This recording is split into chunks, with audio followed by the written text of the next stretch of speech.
Have you ever felt that strange dissonance between your body and your mind? A persistent ache that no doctor can fully explain, a sudden wave of tension that appears in the quiet of the night, or an illness that seems to come from nowhere, as if summoned by something deeper than biology. Most of us dismiss these sensations as coincidence, bad luck, or simply the natural wear and tear of living. But what if they are not accidents at all? What if every pain, every tightness, every inexplicable symptom is not a flaw but a message? Carl Jung once suggested that the body is not just flesh and bone. It is the visible face of the psyche. Beneath the skin, the unconscious finds its voice, using pain and discomfort as a secret language. A headache might not be only a headache. A trembling hand may not be only fatigue. These are signals, coded messages from the hidden depths of ourselves, calling out for recognition. And yet, how often do we ignore them? We silence headaches with quick pills. We bury insomnia under alcohol or screens. We normalize the constant tension in our shoulders as just stress. In doing so, we mute the body's most honest voice. Jung believed that what we repress does not vanish. It finds another way to live through us. And sometimes it lives as illness. Consider how different cultures across history have approached this mystery. Ancient Chinese medicine spoke of qi, a vital energy flowing through invisible channels. Where blockages produce sickness, the Greeks saw illness as the body's revolt when balance, sophrosyne, was broken. In medieval Europe, healers whispered that grief could sicken the lungs, while unspoken rage could poison the blood. These beliefs may sound distant, yet they echo Jung's insight. The body is not a silent vessel. It speaks when words fail. But here lies the tragedy of our modern age. We rarely listen. We cover symptoms with medication, push forward as though endurance is strength, and tell ourselves that suffering is normal. The hum of machines, the endless notifications, the pressure to keep moving forward. These drown out the subtle cries of our inner world. We become deaf to the oldest dialogue, the one between the soul and the body it inhabits. And so the central question emerges: what if illness is not only a malfunction, but a story untold? What if your body, through its pain, is trying to lead you back to something forgotten, an unresolved emotion, a buried truth, a wound left untreated not in the flesh, but in the psyche? This journey we begin today is not about chasing a miracle cure. It is about learning to listen, to decipher the secret code written in every ache and shiver, to see the body not as an obstacle to overcome, but as a guide that points us toward healing we did not know we needed. Because once you learn to read this language, your perception of health and of yourself may never be the same. Stay with me. The path we are about to walk may feel unfamiliar, but it is as old as humanity itself. Every culture has asked the same haunting question: what is the body trying to tell us?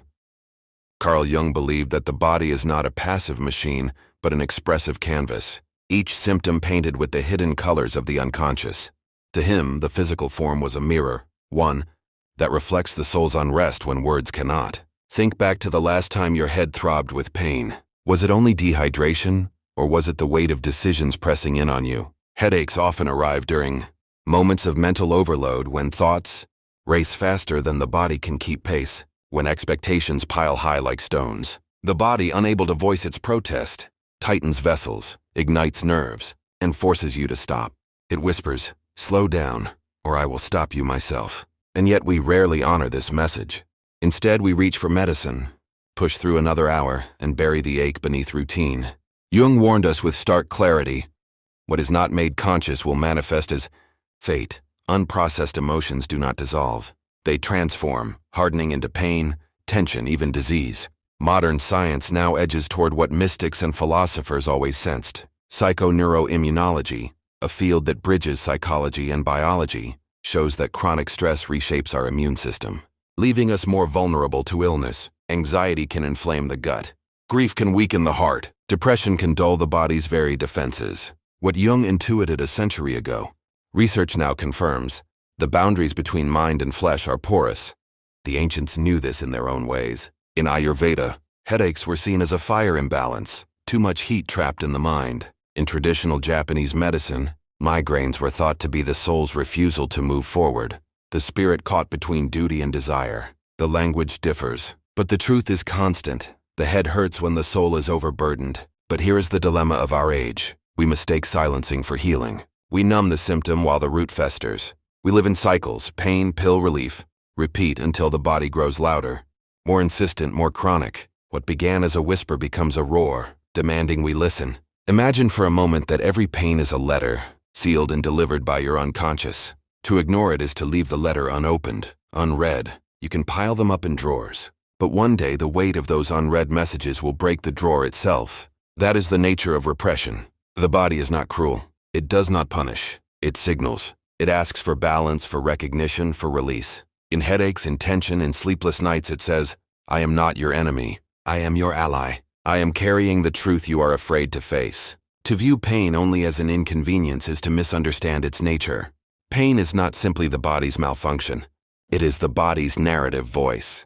Every ache, every cramp, every restless night is a chapter in a story you may have tried to forget. Healing, then, is not about erasing the discomfort, but about learning to read the story it tells. Take the example of a headache. We are quick to drown it in caffeine or medication. But what if the ache is not a demand for chemistry but for silence? Perhaps your mind is begging for stillness, for the kind of rest that cannot be bought or swallowed but only allowed. Sometimes the cure for the relentless pounding in your skull is not another dose of efficiency, but the permission to stop, to pause, to breathe. Our culture rarely rewards such stillness. From ancient Roman soldiers, marching until collapse, to modern workers chained to the glow of screens, society has long celebrated endurance. Rest was once considered laziness, even sin. And yet traditions from the desert mystics to Zen monks teach us that stillness is not weakness but wisdom. The body in its quiet rebellion often demands what society denies. Imagine lying beneath a vast sky, no noise but the breath of wind. The ache in your head begins to soften, not because you forced it away but because you finally listened. Pain, like a neglected child, often quiets when acknowledged. Jung suggested that the unconscious communicates through symbols and images, weaving meaning where logic sees none. In that sense, the body is the unconscious made flesh. A migraine may symbolize an unspoken demand to rethink your path. Insomnia may reveal the mind's refusal to surrender control. A tight chest may hold the grief of words never spoken. These are not coincidences. They are metaphors written into muscle and nerve. We so often resist this idea because it demands intimacy with ourselves. It is easier to silence pain than to ask, what truth does this hold? What part of my life is out of harmony? Yet, the longer we resist, the louder the body becomes. The act of healing is less about curing and more about conversing. It is about replacing the question, how do I make this stop, with what is this trying to tell me? When you shift that question, the body ceases to be an enemy to conquer and becomes an ally, guiding you back to balance. So the next time pain returns, instead of bracing against it, try leaning closer. Listen to the story beneath the ache, because hidden within that discomfort is not only suffering, but also direction. The body does not lie. It tells the truth we have long tried to bury. There is a cost to ignoring what the body tries to say. Every unacknowledged tension, every swallowed word, every postponed feeling does not simply vanish. It sinks deeper, pressing into tissue and bone until silence hardens into illness. What begins as a gentle whisper becomes a chronic echo that cannot be muted. Think of the stiff neck that lingers for weeks. On the surface, it seems like poor posture, but beneath it may lie the stubborn refusal to turn toward a truth you do not wish to face. Consider the gut that twists in knots. Doctors may name it stress. But what is stress if not the body bearing the weight of emotions left unspoken? Carl Jung warned us, the body expresses what the soul refuses to say. To live without listening is to invite the unconscious, to speak through symptoms louder and louder until the message is unavoidable. Modern psychology and medicine are slowly rediscovering this truth. Studies on trauma reveal that memories we cannot process lodge themselves in the body. Survivors of loss often carry tightness in the chest. Those who live with unresolved anger may suffer from chronic inflammation. The nervous system records what the conscious mind cannot hold. But this is not only about disease. It is about disconnection. When we ignore the body, we exile ourselves from our most faithful companion. We become strangers to our own skin, living as though the mind were the sole ruler while the body is reduced to a silent servant. Yet the servant keeps records. The servant remembers. Across cultures, healing was once never separated from listening. The shamans of the Amazon did not ask, what hurts? But what is your pain saying? Ancient Greek physicians saw dreams as medicine, visions where the body and soul revealed their needs. Even in Christian mysticism, illness was sometimes read as the soul's cry for realignment with spirit. Today, however, we treat pain as an interruption, a flaw in the machinery of productivity. We sedate, suppress, endure.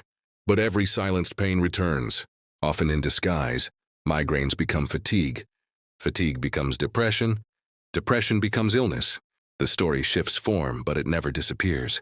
What if healing begins not with treatment, but with listening?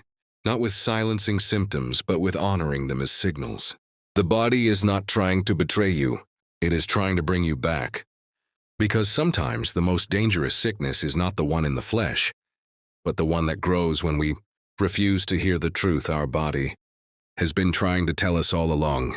To reconcile with the body is not a single act, but a lifelong practice. It is a return to a language we once knew as children, before society taught us to mistrust our instincts, before discipline replaced listening, before silence replaced honesty. As children, we cried when we were hungry, rested when we were tired, and played when joy surged through us. The body spoke and we obeyed. Somewhere along the way, we learned to override these signals. We trained ourselves to stay awake when exhausted, to keep working when aching, to smile when broken. The cost of this disobedience is the alienation we now carry, living inside a body that feels more like a cage than a home. Reconciliation begins with remembering, with asking again, what does this pain want from me? It requires courage because the answers are rarely convenient. A headache may demand more solitude than you wish to allow. A tight chest may reveal a grief you would rather not face. An aching back may expose the burdens you agreed to carry but were never yours to hold. Carl Jung believed that healing comes through integration, the conscious and unconscious learning to walk together rather than in opposition. Applied to the body, this means allowing the mind and flesh to rejoin, to speak to each other again, to listen without judgment, and to act with respect. This is why many healing traditions do not separate medicine from ritual. In yoga, the breath is not exercise but communion. In Tai Chi, movement is not performance but dialogue with energy. In indigenous healing, ceremony restores not only health, but harmony with ancestors, nature, and self. Each practice is a reminder. Healing is not the removal of pain, but the restoration of relationship. Reconciliation also means slowing down enough to notice. The body does not shout at first, it whispers. The skipped heartbeat when you lie, the stomach's twist when you betray yourself, the sudden fatigue when you push too far. To notice these is not weakness, but wisdom. To honor them is to choose wholeness over performance. And yet this path is not about perfection. You will forget to listen. You will silence the body again. But even then, the body forgives. It does not abandon. It waits, patient and persistent, always sending new messages, always offering another chance to return. To reconcile with the body is, in truth, to reconcile with yourself. To accept that pain is not your enemy, but your teacher. That discomfort is not punishment, but guidance. That healing is not erasing what is wounded, but learning to walk with it as part of your story. And in that acceptance, something shifts. The body is no longer a battlefield, but a companion, a living compass, a home you can finally return to. Carl Jung spoke of individuation, the long process of becoming whole, of uniting the fragmented parts of the psyche into harmony. It is not about becoming perfect, but about becoming authentic, a self no longer divided but integrated. The body too plays a central role in this journey, for it is the first mirror in which the soul reveals itself. When Jung described dreams as messages from the unconscious, he could just as easily have been speaking of the body.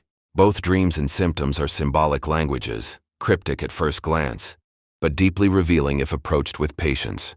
A recurring nightmare and a recurring illness are not so different. Both are invitations to look inward. Both insist that something within you is unresolved. The process of individuation requires confronting what Jung called the shadow, the hidden aspects of ourselves we deny or repress.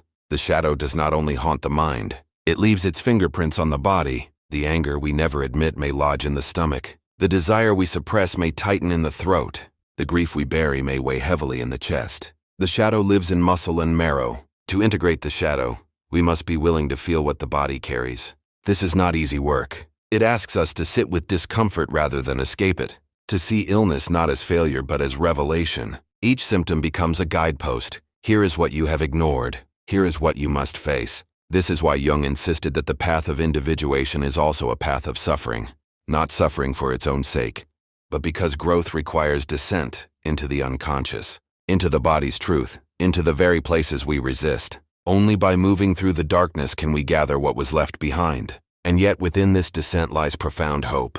The body is not merely a container of wounds. It is also the site of transformation. Just as a scar becomes stronger tissue, so too can the integration of pain create a stronger self. The body remembers, yes, but it also renews. To live the individuated life is to walk differently with the body, no longer as master commanding a servant, nor as victim trapped by flesh, but as partner. The body is seen as the soul's ally, its compass, its storyteller. Each sensation, each ache, each recovery is part of the dialogue of becoming whole. When you listen to the body in this way, you are no longer at war with yourself. The headache is not just pain, it is a signpost. The sleepless night is not punishment, it is a reminder. The tension in your shoulders is not an accident. It is an arrow pointing toward what you carry unnecessarily. In individuation, nothing is wasted, not even pain, especially not pain. Theory alone cannot heal. Jung's wisdom, the philosophies of the ancients, the discoveries of modern science, all remain distant until they touch daily life. The art of listening to the body begins not with grand rituals but with small, quiet acts of attention. One pause before reaction. The next time pain arrives, resist the immediate impulse to silence it. Instead, place a hand gently over the aching part of your body. Close your eyes. Ask silently, "What are you trying to tell me?"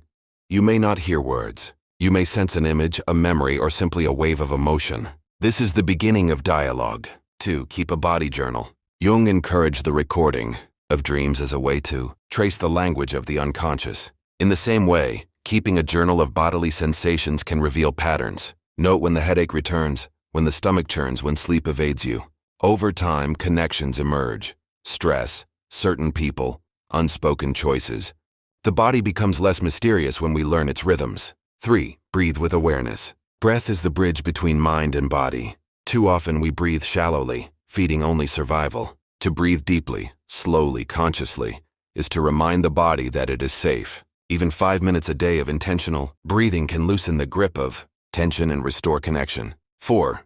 Give the body language. If words fail, let movement speak. Dance in silence, stretch without agenda. Allow the body to express what the mind cannot articulate. Jung himself valued active imagination, engaging the unconscious through images and symbols. Movement can be a form of active imagination in flesh, where the unspeakable finds release.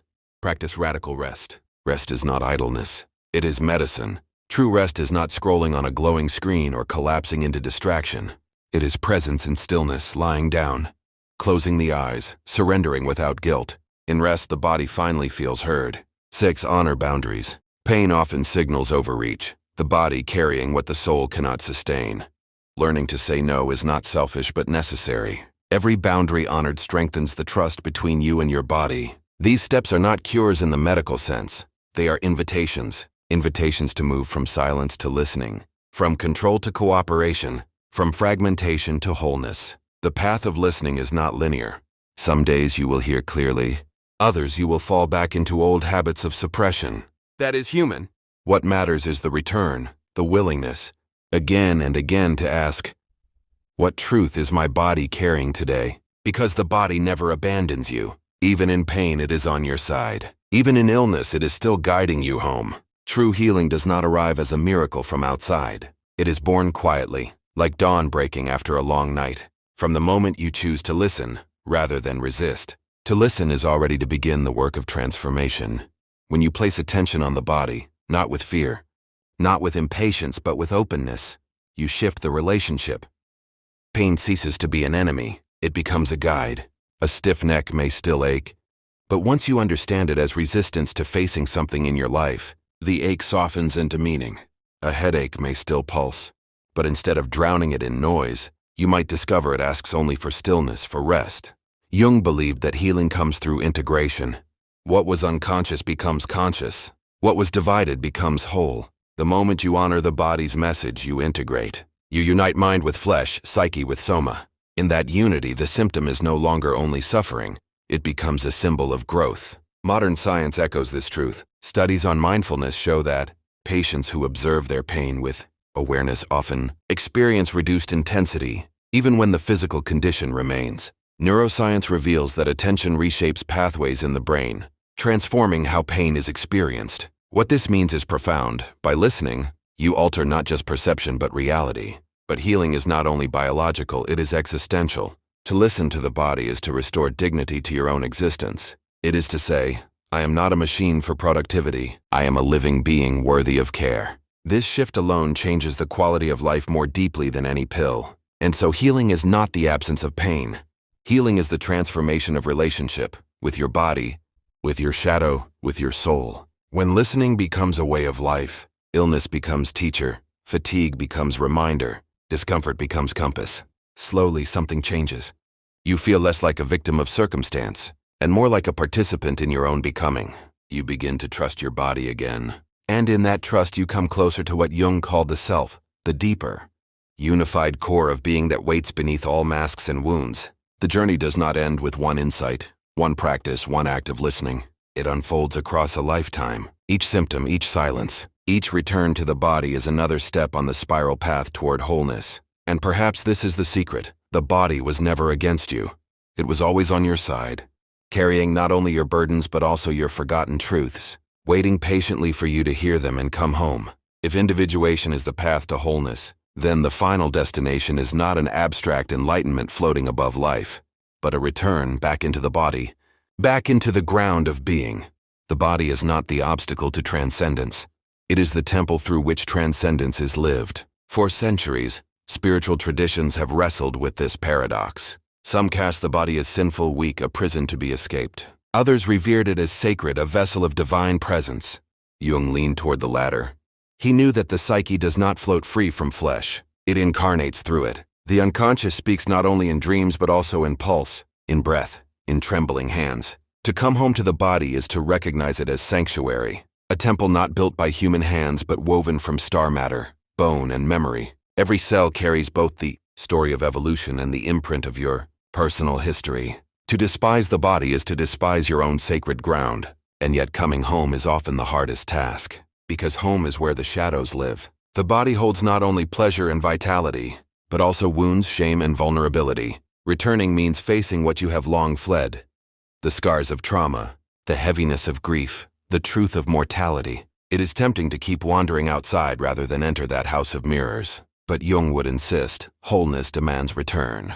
Individuation is not an ascent away from flesh, but a descent into it, through its aches, its longings, its fragility. To walk this path is to find, paradoxically, that the more fully you inhabit your body, the closer you come to spirit. Imagine for a moment that every breath is a prayer, every heartbeat a drum of the soul, every tear a baptism. The body becomes not an enemy but a liturgy, teaching you to be present in the only place life ever happens, here, in this skin, in this moment. When you treat your body as sanctuary, healing deepens. Food is no longer just fuel but communion. Movement becomes devotion. Rest turns into sacred ritual. Pain even becomes a doorway, an invitation to bow down, listen, and learn. This is the return home, no longer exiled from yourself, no longer at war with the flesh, but dwelling within it as one would within a temple, tenderly, reverently, with awe. And in that return, the soul finally finds rest. At the end of this long exploration, we arrive at a simple truth, one so quiet that it can easily be missed. The body has been whispering all along. Sometimes it cries through pain. Sometimes it murmurs through fatigue. Sometimes it sings through joy. And yet beneath every message lies the same essence. Do not abandon me. Do not abandon yourself. Carl Jung once remarked that what we resist does not vanish. It grows stronger in the dark. The same is true of our bodies. Ignore attention and it tightens. Suppress a grief and it echoes louder. The body's whispers are patient but insistent. They will return again and again until we finally listen. Listening does not mean curing every ache, nor finding eternal comfort. Life will always carry struggle, illness, and impermanence. But listening transforms the struggle. When pain is understood, it becomes teacher rather than enemy. When fatigue is honored, it becomes reminder rather than failure. When grief is given space, it becomes passage rather than prison. Perhaps this is the greatest secret. The body is not merely yours. It is also the voice of life itself. Ancestral memory woven into sinew. Evolutionary wisdom encoded in nerves. Cosmic history shimmering in cells. To honor your body is to honor the thread of existence that stretches backward into the first spark of life and forward into all that is yet to come. So pause now, breathe, feel the quiet rhythm within your chest. That heartbeat is not just survival, it is a vow, renewed each moment, that life still trusts you with itself. The final whisper of the body is not one of fear, but of invitation. Return to me. Tend to me. Through me you will rediscover the soul you thought you had lost. And if you listen, truly, listen, you may find that healing was never somewhere far away. It has always been here, pulsing beneath your skin, waiting for your attention, waiting for your love.